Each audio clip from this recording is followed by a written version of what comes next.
Buenas a todos, mi nombre es David Salgado y hoy vamos a hablar un poco sobre lo que es la visión de país. Esta vendría a ser la parte 2. Si te perdiste la primera parte te la dejo acá abajo en la descripción del video.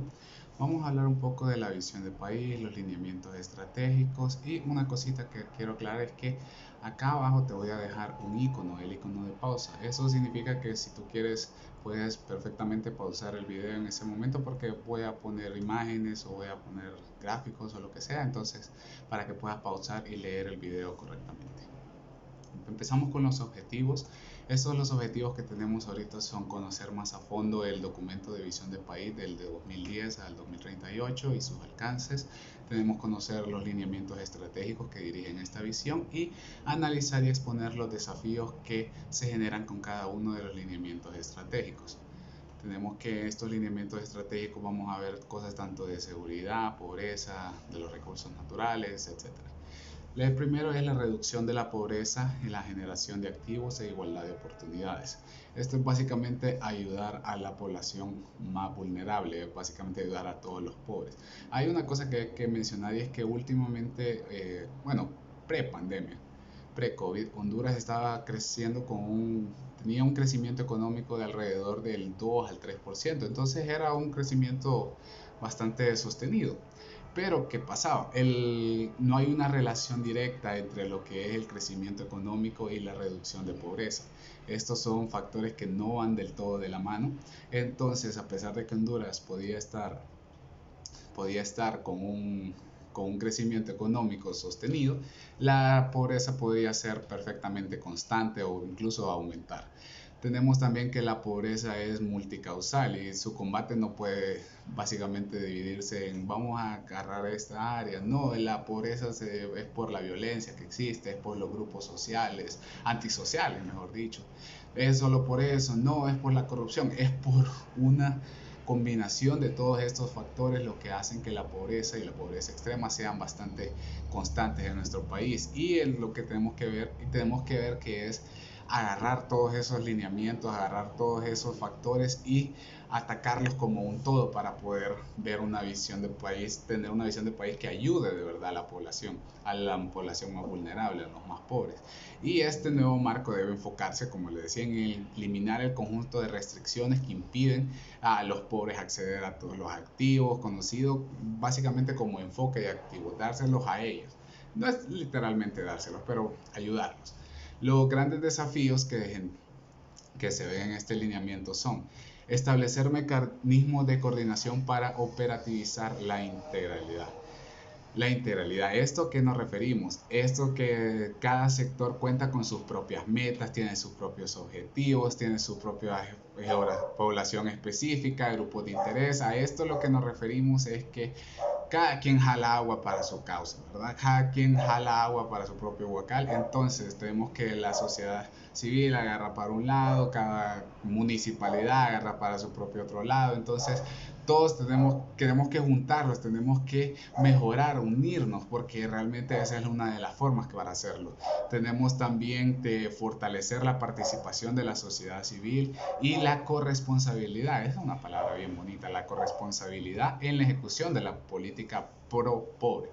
¿Qué significa esto? Primero, que al gobierno central se le da toda la responsabilidad de ayudar a la población en precarias condiciones.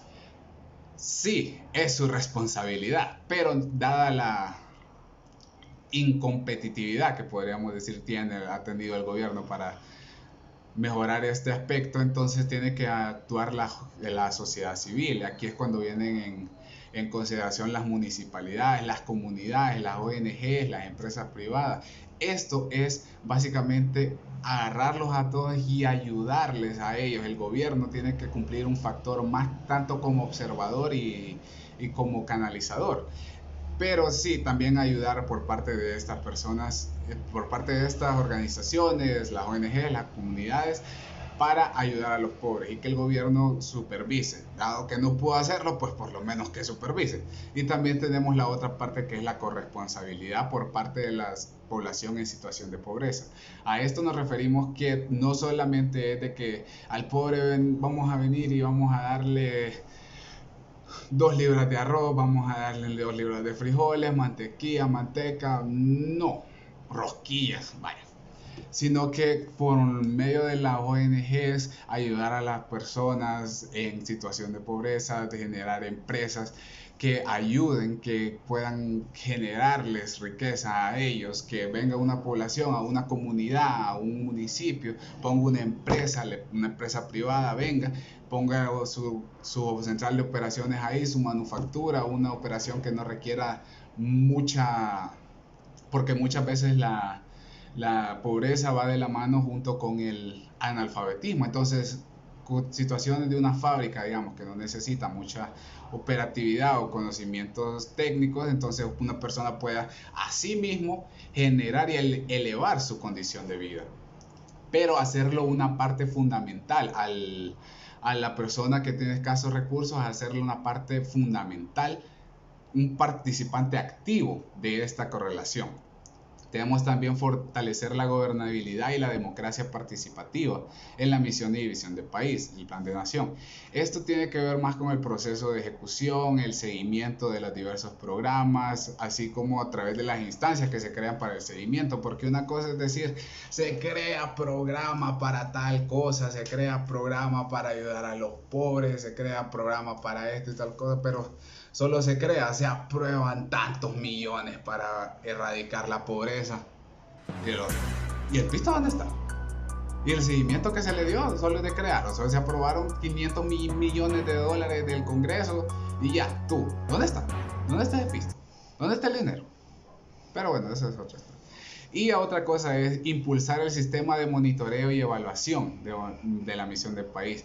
Esto es ponerlo más en un enfoque en base a resultados. Esto se genera creando las misiones, siguiendo las que se enfoquen más en un seguimiento, monitoreo y evaluación. De esta forma buscamos enfoque en base a resultados. ¿Qué significa esto? Se asegura que el gasto social, que los 500 mil millones que se aprobaron en el Congreso sean utilizados correctamente, que en esto se traduzca en una reducción perceptible de la pobreza, que se pueda medir. Antes había tantos millones de pobres, ahora hay menos por el programa que se dio, pero no solo fue al pecho, 100 pesos, una bolsa de rosquillas, 2 bolsas de arroz, harina, manteca, no es eso. Bolsa solidaria, no, perdón. Entonces, estos resultados permiten una mayor transparencia, ¿verdad? En rendición de cuentas hacia la ciudadanía. Esto es contar con la información también para reorganizar las instituciones en base a esto, en base a el seguimiento, el monitoreo y hacer más eficiente la acción gubernamental en base a impactos que se puedan medir. Si los resultados, los objetivos no se cumplieron en cierto momento, entonces hay que replantearlo porque se está viendo qué fue lo que se hizo mal. Si no funcionó, pues se replantea, vamos con un 4-3-3, ya no vamos con el 4-4-2. Entonces, en ese aspecto nos referimos. También tenemos que disminuir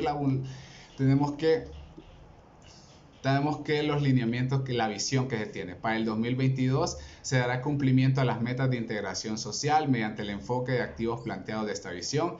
La idea es reducir los niveles de pobreza, básicamente, de pobreza al 41% y de pobreza extrema al 21%, porque primero hay que enfocarnos en los más pobres, los más necesitados, porque está el que le sobra sueldo al final del mes, está usted, estoy yo, que nos sobra mes al final del sueldo, está el otro que no tiene ni para comer, está el que vive con menos de $1 y está el otro que está muy, pero muy pobre. Entonces hay que enfocarse en el que es muy, pero muy pobre. Tenemos para el 2034, habrá reducido sus niveles de pobreza y pobreza extrema al menos del 20 y al 5% respectivamente, y para el 2038 el país ya habrá erradicado la pobreza extrema y la pobreza al menos del 15%.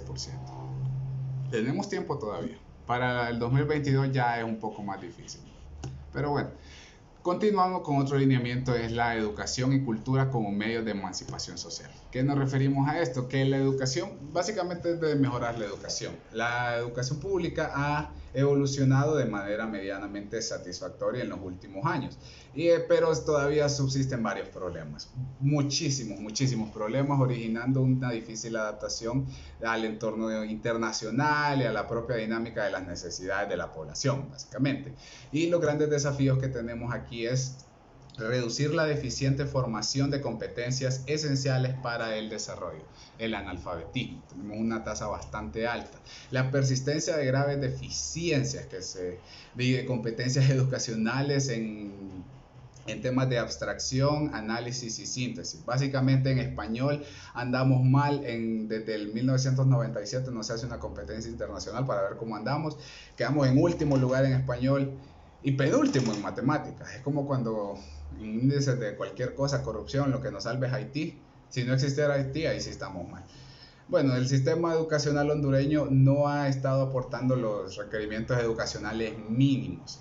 Tenemos otro que es fortalecer la participación de la sociedad civil y la corresponsabilidad de la ejecución política de la política pro pobre. Entonces lo que le digo al gobierno es el responsable de de educar a la población, de educar a su pueblo, pero no lo ha podido hacer. Pero otras cosas, si bien que las hace. Pero bueno, esa es otra historia. Entonces, ahí es donde viene en parte la participación de la sociedad civil, como les decía, las ONG, la empresa privada. Esto también pasó con como el 2013, que teníamos la alfabetización que se le hacía a personas que no podían leer ni escribir. Los graduandos, los de servicio social, hacían esos programas de alfabetización y cada uno agarraba una persona que no sabía leer ni escribir y lo apoyaba. Y le hacía que aprendiera a leer y escribir. Ahí hubo varias cosas que no funcionaron, pero esa era una de las opciones que se tenía. Y tenemos también un marcado deterioro en la calidad educativa, simplemente con el hecho de que no se llegaba ni siquiera a los 200 días de clase, se llegaba antes a los 160 máximo, que había huelgas, que las instituciones no tenían, se caía, que le caía el techo. Entonces, eso es básicamente en comparación al sistema privado que tenía los 200 días de clase, que si lo vemos en perspectiva, 160 son 560 horas y 200 días son 1400. Estamos hablando de 1500, un 150% de todo lo que hacían en la empresa, en la escuela privada, es el 150% de todo lo que recibían en la escuela pública, y esto no puede ser, pues. Tenemos también otro bajo rendimiento escolar por persistencia de condiciones socioeconómicas adversas. Entonces, básicamente lo resumimos así: el porcentaje de respuestas que se daban correctas, que se daban en español, era el 38.8%. Solo el 38.8%. Y digamos que en ese entonces todavía se pasaba con 60. No pasábamos. Y entre los conjuntos de alumnos con peores condiciones socioeconómicas, para los más pobres, y 48.7% de los alumnos de mejor condición socioeconómica, que igual, o sea, 48.7 igual no pasa, no llegamos ni a la mitad, no pasa. Y esto se tiene que mejorar. Estamos también la baja cobertura educacional. ¿Qué estamos hablando? Que no hay las suficientes escuelas, y las que están se están cayendo, y las que están ni siquiera son escuelas, muchas veces son un cuartito. Pero bueno, dejémoslo que la baja cobertura educacional, lo que tenemos es 38.6% de cobertura en prebásica, 92.5% en los 6 años hasta educación básica, 39.7% en educación media. De séptimo a noveno grado solo tenemos el 24.2%, y de décimo a doceavo grado es menor. Y para colmo de males, para la educación superior, para lo cual necesitamos todo esto del 24% que sí lo hizo, que sí sacó bachiller, que sí sacó comercio, solo el 16% llega a educación superior. Solo cubrimos esa parte. Tenemos también la baja calidad del entorno escolar. Esto da básicamente en dotación de mobiliario, materiales educativos, equipo, tecnología, conectividad, que esto lo vemos un poco más marcado en las comunidades, en las municipalidades más al interior. ¿Por qué? Porque están tan al interior que no tienen, muchas veces no tienen electricidad, muchas veces no tienen agua, el mobiliario está totalmente destruido, el güiro se está sentando en una piedra. Lo de la conectividad es una cosa pésima porque o no les llega la señal o en muchos casos, en mi pueblo, que cuando se va la luz, se va la señal. Y en estos momentos que todo está recibiéndose en línea, es una cosa que nunca se va a educar un güiro de esa forma. Y estas son la visión que se tiene, que para el 2022 la sociedad hondureña dispondrá de un sistema educativo transformado que afiance los procesos de construcción de identidad nacional, propicie el avance concerniente a la ciudadanía civil, social y política económica. Estamos en el 2021, fecha que estoy subiendo este video, y todavía no lo hemos logrado, y en un año es bien difícil que lo logremos. Pero tenemos la otra visión, que para el 2034 la sociedad hondureña habrá alcanzado al menos un 90% del cumplimiento de las metas en el acceso a los 2 primeros ciclos de educación básica. Ayudar por lo menos que en esa parte el güiro sepa leer y escribir, sepa dibujar y sepa seguir instrucciones y no salirse, no pintar fuera de la línea, básicamente. Y para el 2038 Honduras dispondrá de un sistema educativo eficiente, generador de competencias, capaz de fomentar procesos sostenibles de la emancipación social y la flexibilidad y adaptación de las bases curriculares en todos los niveles. Básicamente, que todos podamos llegar a ser profesionales, desde el güiro que vive en la montaña de la flor hasta uno que nació en San Pedro Sula, en cuna de oro. Vamos a otro lineamiento, que es la salud como fundamento para la mejora de las condiciones de vida. En esto tenemos que son 3 básicamente los desafíos que se requieren. Y uno, la situación general del sector de salud básicamente es bastante complejo, pero lo que les decía, los 3 grandes problemas son que es un sistema fragmentado de los sistemas de educación de salud. ¿Por qué? Porque tenemos la Secretaría de Salud, el Seguro Social y el sistema empresarial social. O sea, todos los hospitales públicos, el Seguro Social y los hospitales privados. Esto nos referimos que los más pobres son atendidos en el hospital escuela, que se está cayendo desde hace años, tiene una inoperatividad máxima. Estamos hablando que ni siquiera hay pruebas COVID, los resultados los dan 3 meses después. Estamos hablando que no es una situación bastante tan agradable estar en esa parte, y ahí es donde llevan a todas las personas que están. La otra cosa, la cita, si yo me duele el corazón y siento que me estoy dando un ataque cardíaco, tal vez me reviven, si no me he muerto 3 veces antes en el camino desde la montaña de la flor hasta ahí. Y otra cosa, después me dicen, no, fíjese que va a tener que venir a cita al cardiólogo. Ok, siento que esto es importante, casi me muero o me morí 3 veces, pero... Y me dice, ¿cuándo tengo la cita? A ver, ¿qué fecha estamos? Mire, hoy es marzo. Bueno, en diciembre vuelvo. Y yo, como que, loco, ya me morí 3 veces más en ese trayecto. Entonces, es ese aspecto. ¿Y qué pasa? Después, a las personas que están asociadas a una empresa privada o empresa pública tienen el seguro social saqueado por no sé cuántos millones. Bueno, pero esa es otra historia. Entonces, solamente el 60% está cubierto. Tenemos también después los sistemas empresarial social, que ya son los hospitales privados, que una persona pobre jamás va a poder aspirar a ser atendida, digamos, en el San Jorge, en el Medical. En el Medical, bueno, en el San Jorge, que puedo hablar por experiencia, a mi padrino, a él lo internaron por COVID y le pidieron un adelanto de 400,000 empiras. Él, gracias a Dios, tenía un seguro social bastante seguro, belleza, que yo no sé cuánto pagará ese señor, porque se los cubrió, y el hombre ahí estuvo interno, tuvo COVID, estuvo con oxígeno en respirador, estuvo en UCI, pero el hombre ahí está y se lo pagó el seguro. Pero ¿qué pasa? Muchas personas no van a tener acceso jamás a esta parte de este tipo de servicio. Entonces, esa parte ahí tenemos que mejorarla, porque no hay un sistema de conectividad entre estos 3. Si una persona es pobre, lo mandan al otro, pero el otro no puede, pero bueno, el otro lo manda al otro que sí puede, y entonces se le da como un seguro, se financia, o hay un subsidio por parte del gobierno para esto y lo otro. No. También tenemos lo que les decía, que es la población general en situación de malestar social.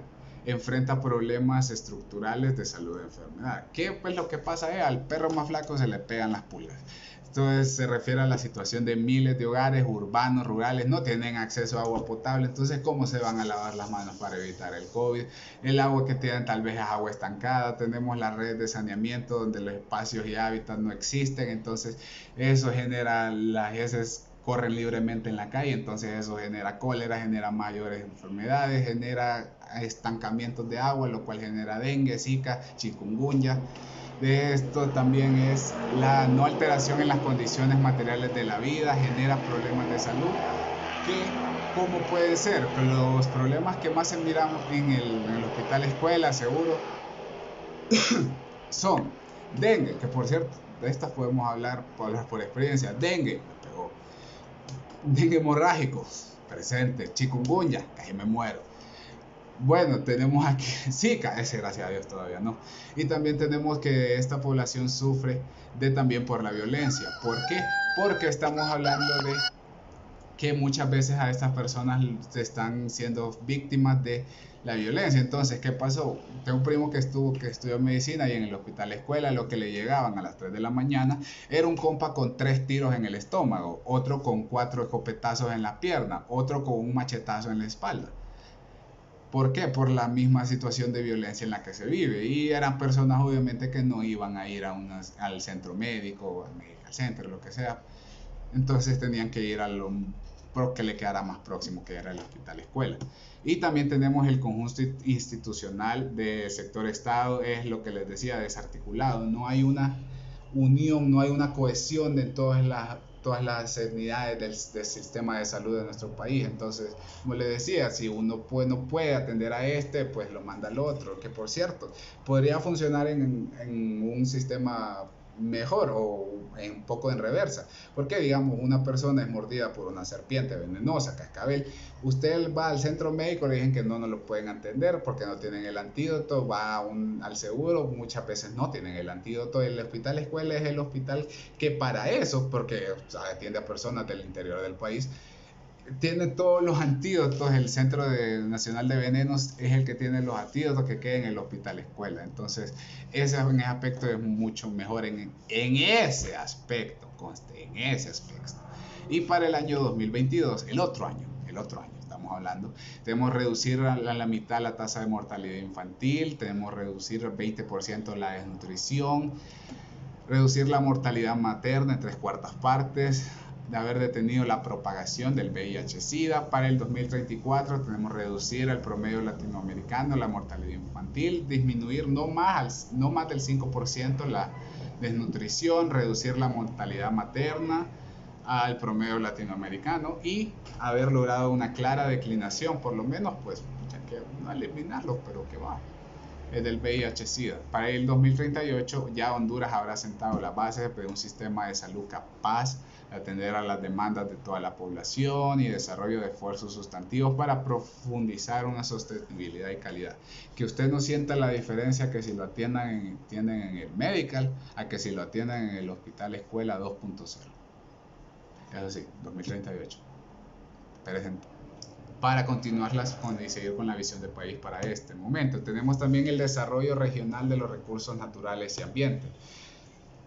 Esto es más que nada mejorar en todos los recursos naturales, porque miren, Honduras tiene como 650 kilómetros de playa. 650 kilómetros de playa solo en el Caribe, como 820 para toda la población. Tenemos playas bellas, hermosas a morir. Tenemos alrededor de 100.000 hectáreas de manglares con riqueza en fauna en el Golfo de Fonseca. Tenemos 2 millones de hectáreas de tierras de alto potencial productivo. Tenemos la segunda barrera de arrecife de coral más importante del mundo. Tenemos 2 millones de hectáreas de bosque y alrededor de otras divididas como en 100 áreas protegidas. tenemos también de 3 millones de hectáreas de bosques productores de madera, tenemos el segundo bosque lluvioso más importante de toda América, tenemos 8 grupos étnicos de cultura viva, los tahuacas, los lencas, los pech, garífunas, y tenemos la biosfera del río Plátano y tenemos las ruinas de Copán, ambos reconocidos por la UNESCO como patrimonios de la humanidad. Y me van a decir a mí que no somos un país rico. ¿Cómo va a decir así? Por la gran... Pero bueno, y hay otra cosa, que esto es bastante importante, que es que la oferta de agua para Honduras es de 87.000 hectómetros cúbicos por año. ¿Qué significa esto? Que esta es la disponibilidad aparente de todos los ríos, cuencas, toda esta agua que está disponible para nuestro país. Sin embargo, solamente utilizamos el 5%. Ojo, 5%. Necesitamos más, obviamente. Ahorita contamos con una deficiencia. La demanda actual solo utiliza el 5%, o como les decía, pero las estadísticas dicen que tenemos una demanda insatisfecha de cobertura al agua potable en una brecha al 15% a nivel nacional. O sea, 17% es básicamente en lo rural, 17 en las comunidades que muchas veces no les llega el agua, tienen tal vez una manguerita, un tubo de poliducto que lo tiran a una vertiente que nace para allá abajo de la montaña, eso es lo que tienen, y 7% en lo urbano. O sea, bueno, no estoy hablando de ti, San Pedro Sula o San Pedrano que me escuchas, no es con vos la cosa, vos te puedes bañar todos los días, no estamos diciendo que no. Sí, no es con vos la cosa aquí, no, es nosotros, Tegucigalpa, sí, lo admito. Y se dice charamusca, no topollillo. Y los desafíos que tenemos, que es buscar un desarrollo social incluyente y territorialmente equilibrado, de enfrentar el reto del aprovechamiento de sus recursos, porque realmente tenemos potencial, tenemos una calidad de servicios, tenemos áreas protegidas a morir, fomentar el ecoturismo, fomentar todas estas cosas que nos puedan dar un crecimiento económico, que ese crecimiento económico vaya de la mano con la pobreza, todo está conectado a la larga. Tenemos que lograr un aumento significativo, como les decía, en la aportación económica, social de los recursos naturales y para el desarrollo humano. Esto siendo el agua, el suelo, el bosque, la atmósfera, aprobar un modelo ambientalmente sostenible, eso sí, ambientalmente sostenible. No solo es que se abren las playas, todas las playas, y van a haber 100.000 personas dejando basura, entonces tiene que ser más sostenible. Y esto generará así un liderazgo centroamericano en materia de producción agroalimentaria, ecoturismo, generación eléctrica de fuentes renovables también. Y como les decía, incorporar a la sociedad civil, que esto tiene que ser importantísimo, es incorporar a las comunidades como actores fundamentales del aprovechamiento. ¿Por qué? Porque, digamos, muchas de las comunidades, muchas de las reservas están en el interior del país, obviamente, son bosques, pero ¿qué pasa? Por ahí cerca hay una comunidad, hay un municipio que tiene todas las atenciones que pueden ser provistas para un visitante. Entonces, esa comunidad puede crecer debido al ecoturismo porque se le dio un crecimiento sostenible. Entonces, esos hoteles, esos restaurantes, esas atracciones que tiene el pueblo van a desarrollarse porque se desarrolló ese parque arqueológico de ecoturístico que hay cerca de esa comunidad. Y tenemos que para el 2022 Honduras habrá consolidado el desarrollo regional como su modelo de gestión para el crecimiento económico, bajo el marco de un proceso de desarrollo ambiental. Es totalmente sostenible, esto es para el otro año, recuerdo. No lo hemos cumplido todavía.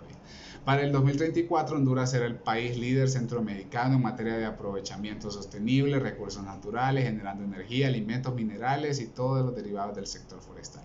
Actualmente estamos como en el penúltimo lugar, si no me equivoco, de Centroamérica, el primero siendo Costa Rica, pero ahí vamos, tenemos tiempo, es hasta el 2034. Y para el 2038 el desarrollo regional consolidado como guía para el desarrollo económico y social del país. Esto era lo que les decía de las comunidades que quedan cerca de estas áreas protegidas, pues se logren desarrollar en base a este desarrollo tanto turístico como ecológico, sostenible. Y como conclusión podemos decir que al ver estos lineamientos estratégicos podemos decir que Honduras se prepara para grandes cambios. Ya deberían de estar los cambios aquí, no vamos a engañarnos, pero ya vamos vamos avanzando. El desafío continúa ya que se han logrado ver grandes deficiencias por parte del gobierno para poder cumplir estos lineamientos. Tenemos el desarrollo de los pueblos y de los municipios, se han logrado explotar sus recursos naturales, tanto como sus recursos humanos. Entonces, esta partecita sí va creciendo un poquito más según los datos estadísticos, pero falta. Y Honduras es un país rico, simplemente la riqueza está desaprovechada. Bueno, compañeros, eso ha sido todo por hoy. Muchas gracias por su atención y espero verlos hasta el próximo video. Bye.